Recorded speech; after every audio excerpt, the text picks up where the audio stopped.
Judy and Jimmy, with their friends Cinnamon Bear and the Crazy Quilt Dragon, have made a marvelous discovery. As you'll probably remember, they're still in the Golden Grove, where they were supposed to find an important clue under the singing tree. But that was practically impossible because all the trees in the Golden Grove looked exactly alike.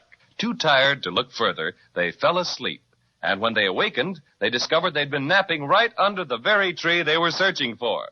And that wasn't all they discovered, for right beside them stood an enormous silk hat with windows and a door in it, and pinned to the door a note which Jimmy is about to read. Let's listen. Bless my stuffing, but I'm getting curious. What does it say, Jimmy? Well, it says, no trespassing unless you are Judy, Jimmy, Cinnamon Bear, and the Crazy Quilt Dragon. My, this is interesting indeed. I'm going to open the door. Oh, look. Very comfy looking, I'd say at a quick glance. My. 4 chairs, each by a window. Stylish stuff, all the trimming. And look, 3 are just our size, and 1's big enough for Crazy Quilt. It's an awful nice place to sit, all right. But I don't see what this has to do with getting the star put back together again. Wait. Here's another note on one of the chairs. Read it, Patio Cinnamon. Okay. Very interesting indeed. It's from Melissa, just as I thought. Dear friends, the flying hat will take you out of Maybeland to a place where you should have no trouble getting your precious silver star mended. When you are ready for the flight, just say, Topper, Topper, off we go to the land of ice and snow. Ask the first person you meet where to go to find Nicky Frudel. Lots of luck, Melissa. Wait, here's a P.S. Do not be afraid of the flying hat. It is equipped with the very best Maybeland motor. Oh, this is awful exciting. But I wonder why we have to go to a land of ice and snow to get the silver star fixed. It is indeed mystifying. But undoubtedly, Melissa has some definite reason for sending us there. Well, I don't want to rush you, but we're wasting time. Suppose we just do as Melissa says and get going. Always the practical man of affairs, Jimmy. Let us go indeed. I'll say the rhyme that Melissa told us to use to make the flying hat go. Everybody ready? Surest thing you know. Indubitably. What? Just skip it. Topper, Topper, off we go to the land of ice and snow. We're going right up. Oh, boy, this is swell. Oh, boy, we're way over the tops of the trees already. And look, the Golden Grove looks just like a lot of melted butter. Always thinking of your tummy. No mind for finer things. Look, I bet that's the end of the Golden Grove. Yes, and beyond it I can't see a thing. Can you? The Wintergreen Witch knew what she was talking about when she said that abyss was bottomless. Why, the closer we get to it, the bigger it looks. If she ever dropped the pieces of our star in there, goodness knows where they'd stop. Probably keep right on falling. And speaking of falling, we're right over it now. Goodness, suppose we fall. Oh, quit your worrying. Melissa said this flying hat was equipped with the best Maybeland motor, didn't she? Well, I'll bet on Melissa any day. She's swell. You know, it may be just imagination, but I feel distinctly cold. What about you? Oh, I do feel sort of chilly. Well, now that you mention it, my stuffing feels a little bunchier than usual, and that always means it's cold. Say, I see something white ahead. Why, I bet that's the snow country.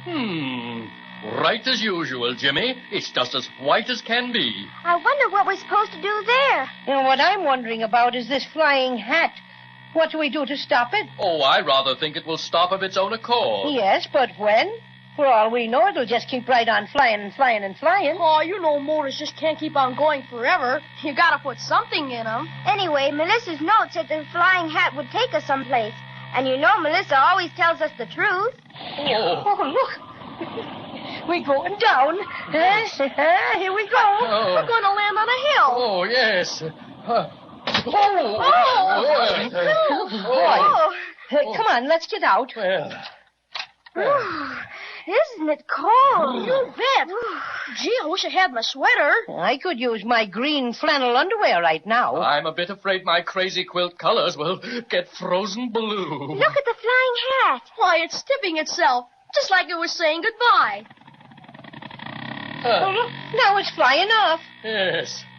Well, there's no doubt about it. This is where Melissa meant for us to come. Look, everybody. Isn't that a palace? Anyway, a mansion. But it's a good piece down the hill. Gee, I wish I had a toboggan. That'd take us there in a jiffy. Well, what do we need with a toboggan? Here's Crazy Quilt. Come on, Crazy Quilt. Justify your existence. Oh, me, just a vehicle. That's me, always doing a bit of transportation. Poor Crazy Quilt. You don't have to if you don't want. Oh, no.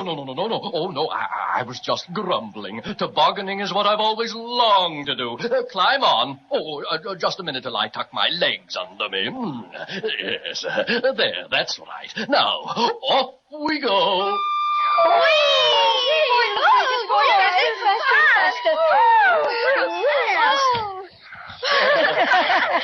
Oh, my. I got snow down my neck. Hey, I got snow all the way down my back. Yes.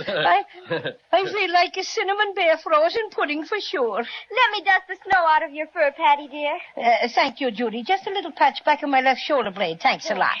Say, here's a flight of steps. I didn't see them when we landed. Nor I, but I arrived head first. Oh, I slipped. Why, they're made of ice. I think I see something over there. It looks like a snowman. Why, it is a snowman. Bless my Crazy Quilt aunt. He's wearing a silk hat, carrying a cane, and has a cigar in his mouth. Yes, and look at his nose. It seems to be a regular red Christmas tree light. We ought to speak to him. Remember, Melissa said to ask the first person we met about somebody called Nicky Frudel? Uh-huh. Excuse me, Mr. Snowman. I'll excuse you anything your little heart desires, my little sunbeam. I beg your pardon, but... Likewise, I will pardon you. Anything for a lady.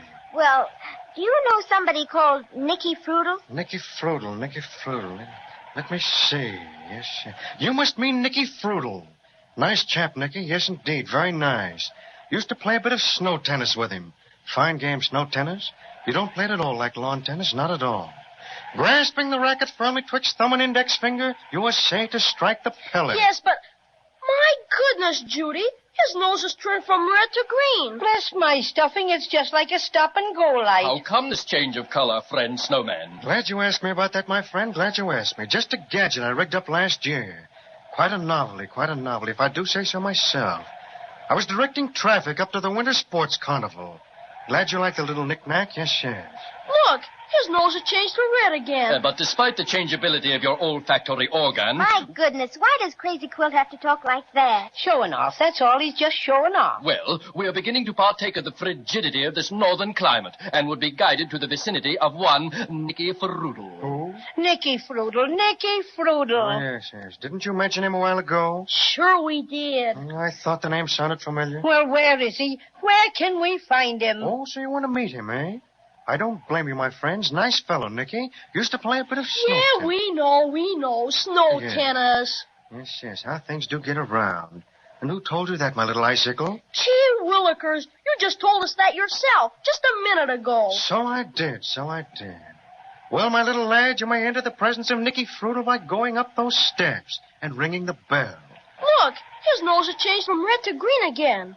Well, we've got the green light. Let's go. With the greatest of pleasure. You might bring me back a strawberry snow cone on your way back. All right, we will if we find one. This is awful hard to get up. The steps are so slippery. Ouch. You're telling me I got a dent in me stuffing? Yes, I, too, feel a certain lack of celerity in our ascent. Oh, boy, here I go. My, back so soon. Where's my strawberry snow cone? Oh, come on, everybody. Let's make it this time. 1, 2, 3, go. Yes. Oh, come on. Wait for me, Jimmy. Mind your steps, Judy. Oh, dear. All these steps I must watch. Oh. Come on now. We made it. There's a bell, Jimmy. Ring it. Okay. How do you do? How do you do? You must be Judy, Jimmy, the Cinnamon Bear, and the Crazy Quilt Dragon. Oh, I've been expecting you for some time. Won't you come in? Much obliged to you. Thank you very much. Are you Nicky Frudel? I am. Excuse me while I close the door. It's pretty cold outside. Gee, it's lots warmer in here, all right. We've been kind of chilly out there. We're not exactly dressed for it like you are in all that white fur. I don't mean to be rude, but you look like us, and yet you don't. Oh, I'm an elf. Oh, well, Queen Melissa of Maybeland sent us in a flying hat to see about getting our beautiful silver star put together again. And she said we were to see you. Well, that's right, Judy. But Melissa meant for me to take you to somebody else, and he'll help you. Will you please follow me up the hall? Yes. Gee, that's a big door. The gentleman Melissa has arranged for you to meet is waiting for you in his private office at this very moment. My goodness, who is it, Nicky Foodle? Why, didn't you know? It's Santa Claus.